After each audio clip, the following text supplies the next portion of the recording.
In this independent lesson, you're going to be creating a some kind of scene that has a swimming pool or some kind of water source, for that matter. It doesn't have to necessarily be a swimming pool. But what we're going to use is we call reflective caustics, and that's when light bounces off of an object and then reflects onto another object or through. In this case, this light here is kind of a fake filler light. It's not meant to be there in real life. What it is meant to do is to create the illusion that there's water, light in the water bouncing off and reflecting onto the building. And this is a pretty elaborate scene of mine. We're going to demonstrate something on a very simple version here shortly. But something like this, pretty much what we're going to be looking at in the very end, is a scene something like this where the light is hitting off of the pool and it's reflecting up onto that building. And it gives you the illusion that that's being, that's part of the actual reflection of the water. So let's go ahead and get started.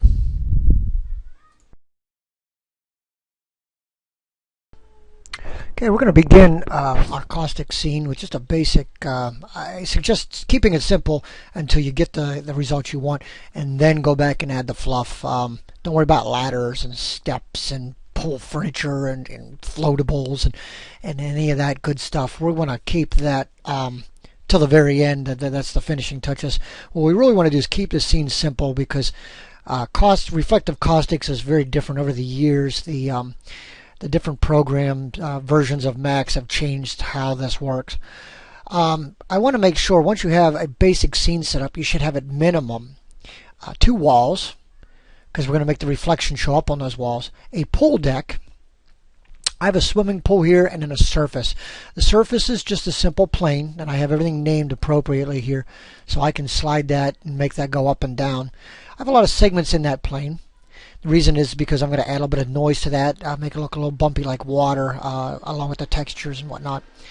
Then I have just a hollowed out box, which is my pool surface. Let me move the water out of the way here. And all it is a hollowed out box to show depth. And I like to do that. That way the water, when I see through the water a little bit, I can tell that there's something below. We don't want it real murky. The pool deck is just a box with a hole cut in it and some tile applied. Along with the walls, same thing. I unioned 2 boxes together, applied a UV map to it, and then picked a tile right out of the architectural materials here on Max. And if you back up, you can see this is pretty much how the scene is set up. Again, once you're done and you have the results, you can add in more walls, ceiling, and all that good stuff. But you have to keep in mind, we're going to be telling certain objects to receive the caustics. So if you want to make the reflection on 4 different walls, you'll have to add those walls later on, or the ceiling and whatnot. We also want to make sure we're in mental ray, and as a quick review, got a render set up, and underneath at the very bottom where it says assign render, we want to be under the production of mental ray, simply because we'll be using the ray trace settings, and ray trace works real well. You can also go in and set your 720, 480 or whatnot at this point, but I'll let you do that on your own. Okay, let's save it. Before we get farther, just go to Save As, and you can call it Light Caustics or Swimming Pool or something of that nature, just so you know what it is. Now, I do know that there's plenty of water materials that you can use in 3ds Max that are very realistic. What we're going to do for this lesson is we're going to create our own water material, because we're going to control some of its settings, and that's important to control those, because when we do the reflections and the ray tracing and whatnot, if you don't have the right material, this isn't going to work. So I'm going to take a blank slot here, and I'm just going to use a standard material. Okay, nothing fancy, just go under standard. And we want to do a little bit of bluish color here.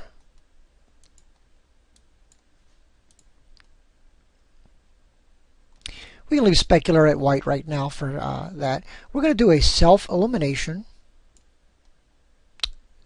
I'll do 25. So it'll be a little brighter. We're going to set the opacity to 50 so we can see through it. The specular level we're going to hit with 50. And we'll leave the glossiness there. Now it gives a little bit of a sheen there. Now it's not perfect water, but again, the point of this class here is that we're learning how to make the caustics, the material, something that we can always play around with later. We have to add a ray trace map to that reflection, all right, to that object. And to open up the maps rollout, we go under reflection, and we're going to turn on ray trace. Double click ray trace, that gives it a very reflective surface. We want to go back to parent, and by default we're set at 100. We're going to set that to 35. Next we want to add a noise map to the bump slot. So we hit bump and come down here to noise. The size will adjust later on. The size is going to be an issue when we get to how big your scene is. I didn't really scale this. So we will have to come back and set this here in a little bit. If you notice it set at 25, if I go to 10, the bump's going to be more, so the pool's going to look smaller. Or I should say look bigger because the water looks smaller. Or if we go to 50, the pool will look very small because the waves will be really big in between the water. So I'm going to stay at 25 for now, and I'll come back and as we need that, we'll play around with it. I do want to change my noise type to fractal though. And that's going to give it a little bit more of a bumpiness of the water surface there. And of course we can drag that right to the water surface. They could do a quick render, and what you'll see here is really nothing fancy. There is a reflection. You can see the walls reflecting off of the pool surface now, but you can still see through the pool. And that's what we're kind of shooting for. Now you can see the noise affects how the waves are. If I come down to my noise and I take that to 50, and I do a render, there's not as much definition in the water. So I'm going to probably go down to about 10 and give that a shot. Looking a little better, starting to give that illusion like the pool is bigger, and you'll have to go in and adjust those settings to your preference. And we can also mess around with the levels and whatnot and get that a little bit more defined, but let's move on to the next part. Let's go ahead and save while we have our material set. The next part, we're going to add a light. And what's going to happen is this light it's going to be like a fake light. We don't want people to know it's there. It's pretty much going to be the source that's going to bounce the light back off. Now, in the real world, a light inside the pool would refract through the water and reflect up onto the wall. Fortunately, we don't have the ability to do that. What we need to do is send a light source in and reflect it off, directing it onto the walls. So let's add a spotlight. And again, make sure you're in mental ray, because if not, this isn't going to work. We want to go ahead and put the spotlight directly above, just for now, directly above the light source. And it's going to be a standard light. And let's use a free spot. Now I'm going to bounce out here to my top view, click right above, and notice that I have a round spotlight. And my pool is square. Now, if you're going to use a different weird shaped pool, and people have done this, you're going to need multiple lights. And I recommend trying to avoid that for this project. You're just going to make more work for yourself. But I can go into the spotlight parameters and change it from circle to rectangle. And that will give me the ability to, one, I'll need to raise it up above the pool, and two, scale it so that it's only hitting the surface of the pool. And this takes a few minutes of practice here, but again, we're not supposed to know that this light is here. And you'll also notice that you can adjust the light by looking at the light beam. The yellow lines are going to show you what area is affected. Now we want to go in and keep the fall off as close to the hot spot as we can, like 43.1. I don't want any vagueness in there. I want just a straight line. I can also use my scale uniformly to fill in the area of the pool based on what we need here. Now, the top is very deceiving, so I can go in here and widen this and adjust it using my viewports to try to get it just so it's touching the edge of the pool. I'll have to do that in this view as well. Stretch it until those beams are just intersecting with the edge of the pool. If they go over, you're going to see a light source touching the deck, and that's going to tell people that the illusion is fake. Now I can do a render here, and what I should see is just the water surface lit. Now again, we're playing around with the visuals here. Nothing else in the scene is set because we don't have our indirect illumination turned up, but it doesn't look like there's water in the pool lighting it up. We need to create the illusion that that water is refracting the light onto the wall surface and bouncing around the room. Once you get that, go ahead and save. And I'm even going to encourage maybe locking that light. Right click on it and go into its properties, and we can pretty much freeze it, which is, it means it's still there, but we can't accidentally bump it and move it. Our next step is to go ahead and start working with the caustics. And again, by definition, caustics is an effect of specular highlight transmission, a focusing effect on reflected or refracted light caused by a curved surface of either a mirror-like or a transmitting medium interface, which we're talking about the swimming pool water here. And it's pretty slick how this works. It's a new setting that you haven't seen before, and it is kind of neat to go back into some of your projects and play around with these settings. But what we need to do is we have to set the water to generate caustics. That means to reflect the light and produce the caustics. So select the water surface and right click on it. Go into Object Properties, and from the menu we're going to choose the Mental Ray tab over here. We're going to select the box next to the word Generate Caustics. It's under here under Caustics and a Global Illumination. We want to generate caustics. Now we're only got the water selected. We don't want anything else generating caustics at this point. Okay, so again, as a review, right click on the object, go to its properties, Mental Ray, generate caustics. Again, if you're not in Mental Ray, you won't have the ability to do this. So you have to make sure you're in Mental Ray or this will not work. Next, we need to set the light to generate caustics. All right, the light is shining down. It needs to know it's going to be bouncing that light elsewhere. So we want to come up and select on the spotlight while we've locked it. Just right click out in the scene anywhere. Unfreeze, you right click and unfreeze all, and your light is visible again. So now with the light selected, we're going to right click on that and go into its properties. Object Properties, and of course with the Mental Ray tab again, we're going to select the box next to Generate Caustics. So we're going to do the same thing now. The light is generating the caustics, and the surface getting hit by the light is generating the caustics. Now you can do a quick render here if you want. Not a heck of a lot has changed. We have to work with some different settings here. You might be able to vaguely see the wall. But what we have to do is go in and adjust our indirect illumination settings. And that, of course, is going to be done through the render engine. So I'm going to right click, go ahead and save. Why not? Rendering. Indirect illumination. And that, of course, is the settings that we've talked about briefly in Animation 1 when we started working with photometric lighting. And that is objects that are not directly hit by the light source still receive light from the reflective bouncing that goes around the room. Open up Indirect Illumination. Now you're going to see a tab. All right, and we've been in here we've worked with Final Gather before. If you scroll down a little bit, you're going to see Caustics and Global Illumination as a rollout.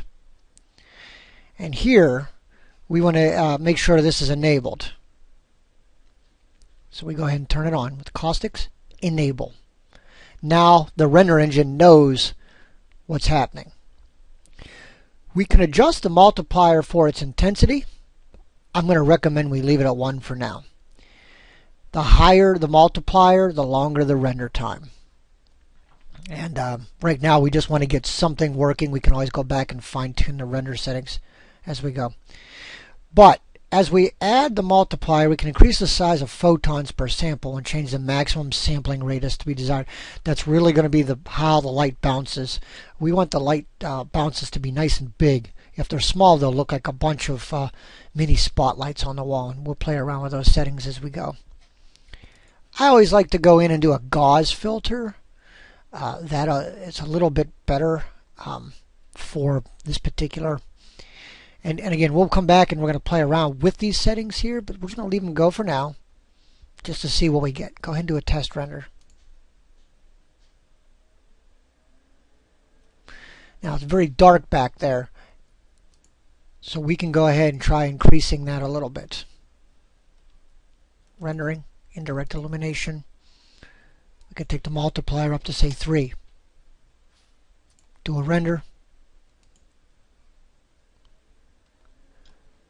A little bit more light, but not a lot. Okay, so we're going to go in, I'm going to fine tune some more settings here. And that, of course, is going to go back into the light source itself, maybe making it brighter or making some changes to it. So we're going to select that light source. I'm going to grab that light. I'm going to open up its modify panel. And you're going to look and see that we have a mental ray indirect illumination category. Go ahead and maximize that rollout button there. Make sure that automatically calculate energy and photons is selected. And we can up the energy here. So I'll go in, maybe do like a 10. See if that will make a difference.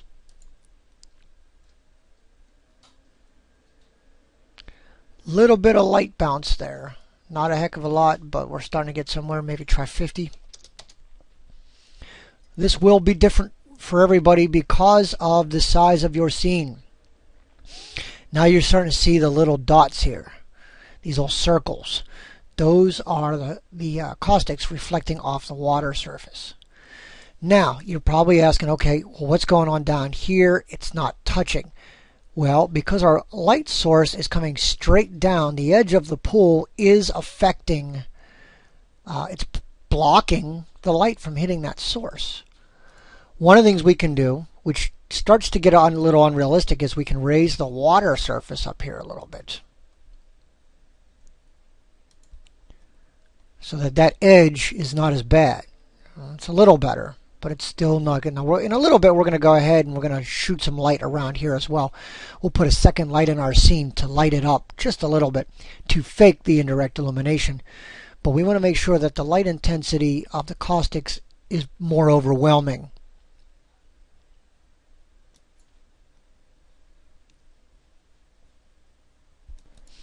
We can go back in and mess with that maximum sampling a little bit.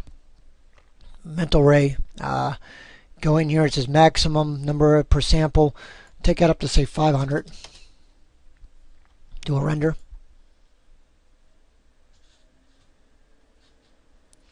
A lot more on this side here. Now we can also angle, and that's where a lot of people like to do this, is they start to angle their light source, which is going to control the bounce in a certain direction.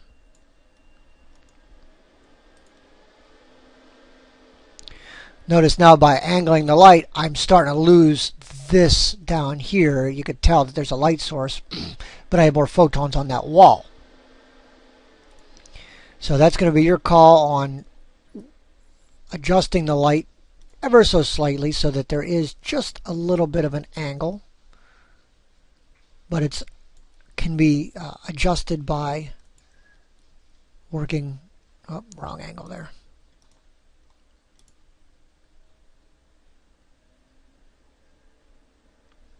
Now the photons are white. How can we change that? Well, we can go in here and make them blue. We do that under the intensity attenuation color there. We go and pick like a teal color here, maybe darken that a little bit. We don't want it too bright. We can also raise the intensity of the light. Again.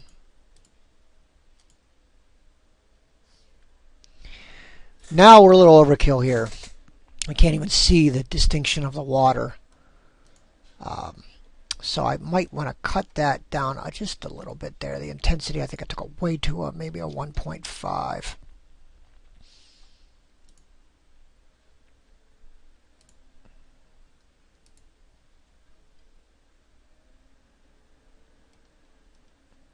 So we're starting to see the blue. Now, again, it's going to be a little bit of a trial and error. You may have to do multiple lights to get the angles you want. Could also go and slightly tilt this one to the side. But the whole point is that your light source is lining up pretty close with the deck. If not, it's going to look very unreal. And this takes some time.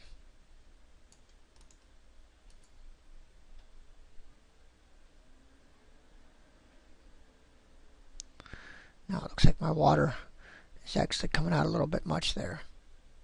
Now what I can do is go in and just add another standard light. Maybe do like an Omni. And I'll do that over here at the far end of the wall. It's a fill light. It's does not need to be very intense at all. In fact, I'm going to go and take that down to like a 0.25. And all that's going to do is help fill in to give the illusion of the indirect illumination. I'm also going to turn that teal down a little bit, maybe throw a little bit of white in there. So it looks like it's, there we go, starting to get kind of that feel now. Again, I have some adjusting to do on the swimming pool. And it appears as if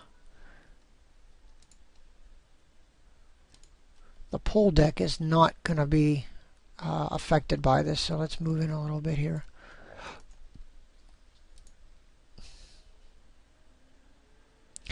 Yeah, I may have to turn it up just a little bit.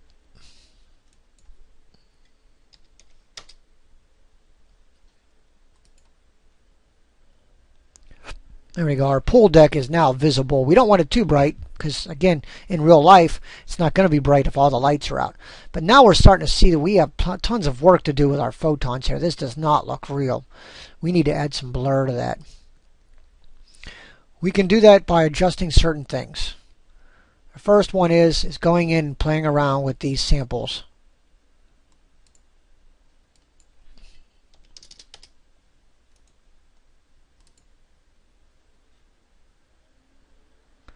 Notice they're so big now you can't even see them. So we're going to take that number down. Try 25. See how they're getting bigger. Now we can keep going down until we actually find something we're happy with.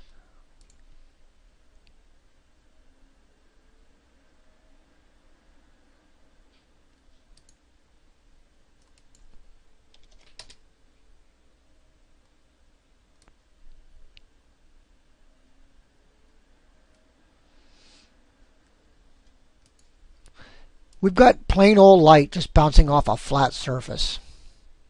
Let's go and adjust that surface a little bit. Try to give it some noise. Make that light work for its money. With the plane selected, go into Modify. We could do a couple different things here. We can play around with the Displace modifier. If we go into Displace,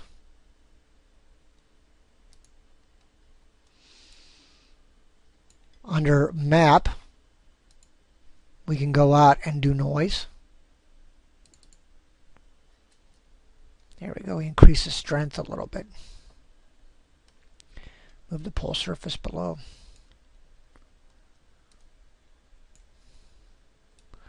That's going to put a little bit of waviness in the water there.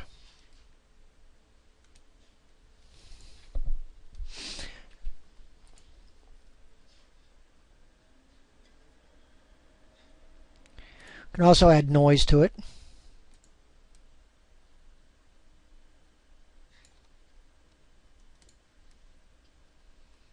I always like to do the fractal. It makes it a little better. And the Z is going to be the waviness here.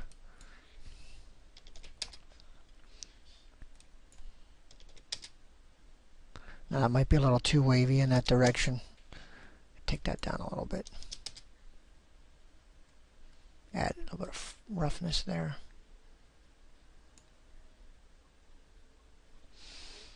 Alright, and that of course can be animated. I think our light's still too intense here.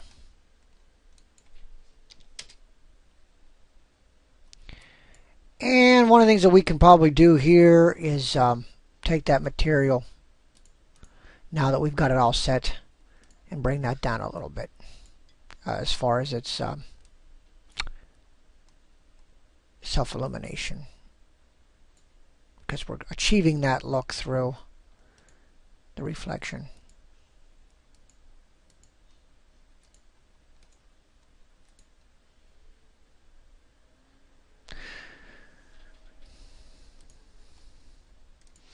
Also come back now and play around with those settings as we had looked at earlier with the bump. We'll come into bump, increase the bump amount. You see what happens to the sample there.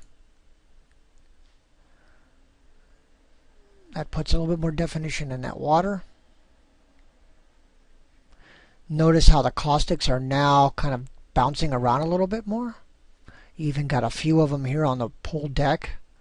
So now you have to go back and adjust the size of those caustics again. You do that through your render settings under indirect illumination. We can go and kick that up a little bit. Maybe take the sampling down here. It's pretty much trial and error, everybody. I can't give you the exact amount, again, because your lighting is going to be different than mine. Your pole is going to be different than mine. Your preference of caustics is going to be. I'd like to actually take it down here a bit. Make them smaller and see how that comes out. Yeah, see, now when you go smaller, you're getting very distinct dots on there, and that's not very realistic. We could take that number up, and that's not going to adjust anything either.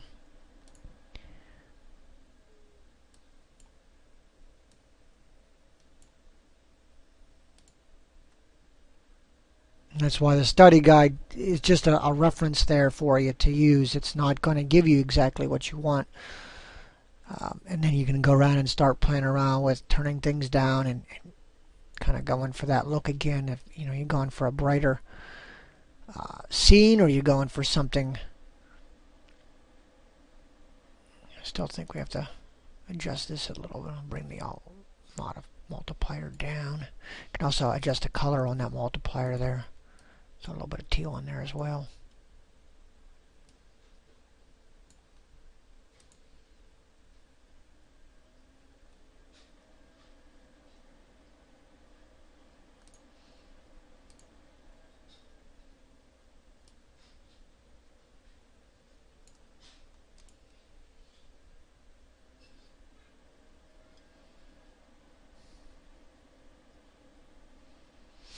Now the water's really looking kind of like something from out of Tron here.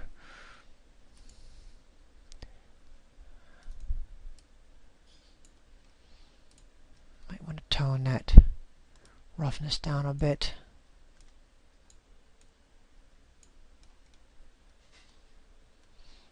Make sure that light source, okay, you can probably do cast shadows for that. We'll see if that helps affect anything there.